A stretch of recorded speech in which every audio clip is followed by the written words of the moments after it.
Well, welcome back, friends. You are here for the Friday Faith Follow-Up, looking at 10 reasons why your emotions are out of control. Because I don't need to know you personally or sit down to have coffee with you to know that every once in a while, or maybe a little more often, your emotions just feel out of control. You find yourself talking with your kids or your husband in ways that you're wondering, wait, what is going on? Why do I feel this way? Why am I acting this way? This isn't helpful. This isn't who I want to be. And I hope that happens really rarely. I hope that is not the norm. But I do know that managing our emotions is one of the keys to enjoying Christian family life and building up healthy, happy, and holy family relationships. So we are starting a new series to deep dive into 5 of the most common emotional struggles. We're going to look at depression, anxiety and worry, anger, stress and burnout, as well as loneliness. These are the 5 most common emotional struggles that Christian moms face and that have a huge impact on if we are or are not really enjoying family life, soaking up every minute of family time. We're going to deep dive there, but I want to just take a moment and think together about why it is that we struggle with emotions. We all struggle. Some of us struggle every day. Sometimes it's, once a month. It kind of depends. We're all in different places with this, but emotions are hard. And so they impact every one of us. They impact every family. And we're going to look today at 10 reasons why your emotions might feel out of control. So if you're ready to go there with me, my friend, let's dive into today's conversation. Welcome to the Love Your People Well podcast. We're here to build healthy, happy, and holy family relationships. I'm Jess, a marriage and family therapist, a Christian, a wife, a mom, and I believe God creates us for relationships with Him and with each other. So if you want to build a strong marriage, connect with your kids, find peace and purpose at the end of those crazy days, and keep Jesus at the center of it all, you're in the right place. Stick around, friend, and let's get started. Friends, I want to remind you, if you are not yet a part of our Patreon community, we have just kicked off a 30-day self-care challenge, and it is really fun, and I would love for you to join us. So I just wanted to put that little reminder out there, especially if you're struggling with your emotions. Maybe it's big, maybe it's small, maybe it's every day, maybe it's only once in a while, but you're busy and you want to take care of yourself, but you just maybe don't know how, or it's hard to fit it into your schedule. It's going to have a huge impact on how you manage your emotions to build a habit of regular, bite-sized, take 3 hours if you got them, but take 3 minutes if that's all you have, little moments of self-care. And so this is going to be a fun 30-day challenge, a different activity every day, a weekly time to gather for encouragement and motivation in this journey.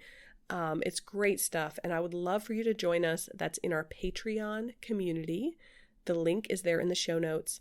Our 30-day self-care challenge has officially kicked off, but let's be honest, it's never too late to start doing some things to take care of yourself, which helps us all manage our emotions a little bit better.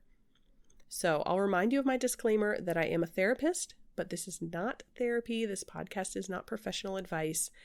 And we're going to talk today about 10 reasons why your emotions might feel a little bit out of control.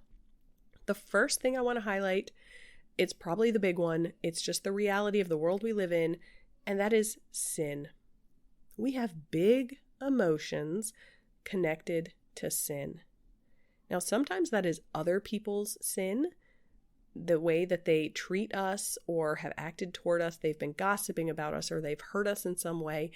Well, yeah, we're going to have emotions about that. And really big things and sins and situations are often going to be connected with really big emotions. But also, and this is probably something it's even more important to think about, your own sin, my own sin, is a big reason why our emotions are out of control. We are jealous and selfish and prideful and petty, and we have big emotions connected to these sins in our own hearts.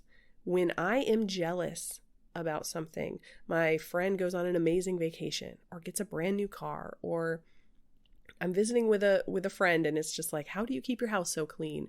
You have an amazing backyard, whatever it is, and I'm feeling jealous, my emotions are a lot more likely to get the best of me because of that sin in my heart. And that's the first thing, I definitely think it's the biggest thing, about why our emotions are out of control. But the second thing I want to highlight, which we have a lot more control over than we think we do, is it's just our physical habits, specifically lack of sleep and poor diet. Eating, let's be honest, too much sugar and too much caffeine. They totally impact our emotions. You might not want to hear it, but there's a reason why for a lot of us, when we're feeling really depressed or sad, or we have some high emotions in that area, we're eating a pint of ice cream, or we're busting out the chocolate, and we want that comfort on our taste buds. The amount of sleep you're getting and the way that you're eating, it actually does impact your emotions. And it's a lot more difficult to manage a hard emotion if you only got 5 hours of sleep last night. Let's be honest. Or if you're dealing with a sugar crash in the middle of the afternoon. One of the first things I try to do when my kids are being whiny and their emotions are getting high, or I'm getting whiny and my emotions are getting high, is I say, let's all have a snack. And it's amazing how much better we feel. So that is reason number 2. Why might you struggle with your emotions? Well, maybe you're just not physically taking care of yourself. You're not getting enough sleep. You're not eating well. Let's just go ahead and lump exercise in there. Are you using your body, getting some exercise during the day? All of these physical habits are directly linked with how we manage our emotions. Number 3, and I can say this because I'm a woman and I struggle with this for sure, and that is our hormones. Let's be honest. There is a time of the month when many of us just find our emotions a little bit harder to deal with. Don't get me started on pregnancy and postpartum, but whatever it is, maybe it's menopause, maybe it's just, you're not quite eating the right foods and your thyroid is acting up, but our hormones really do impact our emotions. And the most classic example, of course, is PMS and postpartum. And those might be cliches, but that's because it's true for a lot of us. Not all of us, but I can speak for myself that my hormones have a big impact on my emotions. And I have learned that over the years, and I have ways of managing that, but it is simply a reality that does need to be managed. And it's not an excuse for yelling at my husband or yelling at my kids. It's not a great reason to sit on the bathroom floor and cry for an hour. Hormones are impacting us, but we can do something about it. And we talked in Tuesday's episode about a few practical ways to manage our emotions. I'm not going to rehash all of that here, but we do need to acknowledge that our emotions are impacted by our hormones. Reason number 4, why your emotions might be out of control, is that you're too busy and too stressed. The higher your stress level, the more difficult it is to manage your emotions. You're going to be a lot more quick to get angry or to be sad or any number of things, to feel worried and stressed out. The busier you are, the more stressed out you are, the harder it is to manage your emotions. Number 5 is relationship distress. And doesn't this make so much sense? I mean, we all know this. When you're not really in a great spot with your husband, your emotions are a little bit more on edge. You're more sensitive to things. You might overreact to things. When you're struggling in a relationship with your kids, there's more conflict there than usual. You don't feel very happy with how you're approaching your parenting. And that's distressing and that's upsetting. And that's going to put our emotions a little bit higher on the spectrum where it's harder to manage them. Reason number 6 is our own skills, lack of emotional regulation skills. Okay, honestly, yes, that might be therapy talk, emotional regulation skills. So maybe we just call that coping skills. Like if you're getting upset, do you even know what to do to calm yourself down? Sometimes it's a matter of the will that we kind of enjoy sometimes that feeling of, we just want to sit and wallow in our sadness for a few minutes or maybe a few hours. Sometimes we, feeling angry can feel good. It's like our pride is being flattered at that moment. And I'm not saying those things are good, but we can react that way. So sometimes it's a matter of our will. And maybe I could calm myself down right now, but gosh darn it, I don't want to, or I shouldn't need to. And, some of that thinking starts to impact how we respond. But sometimes it really is a lack of skill. We feel so burnt out, we just don't know what to do about it. We feel so anxious and worried, but we just don't know what to do about it. So that lack of having the skills to regulate and manage and control our emotions, well, that's part of the problem. And that's something we try to tackle on this podcast, but we can all struggle sometimes with figuring out what to do and how to do it. Number 7, one of the top reasons why your emotions are out of control is if you're not feeling a sense of purpose. If you're going about your day just we're stuck on autopilot, we do what we do, I'm going to check whatever boxes I can off the to-do list and then go to sleep and try again tomorrow, and we don't really have a sense of purpose, meaning, or identity, that's going to trigger our emotions. That doesn't feel good, and that's not true. The Lord has a very clear plan and purpose for you as a wife, as a mom, as a woman, as a homemaker, as whoever you are. He has a plan. He has a purpose. But if you don't feel confident about that, or connected to that, or purposeful in your day, well, your emotions are a lot harder to manage. Number 8 is a lack of intimacy with God. If you're in a season just feeling really dry spiritually, maybe really shallow spiritually, like you just don't have a lot of time to spend in the Bible or spend in prayer, you're not feeling very connected with God, it's going to be a lot harder to manage those hard emotions because you're not feeling as connected with the Lord. You might not think as quickly to cry out to Him or ask Him for what you need. You might not feel very confident or aware of how He's responding. And that lack of connection with the Lord really has a lot to do with our emotions and how we handle them. Number 9 is your thought life. And oh my goodness, this is such a big one.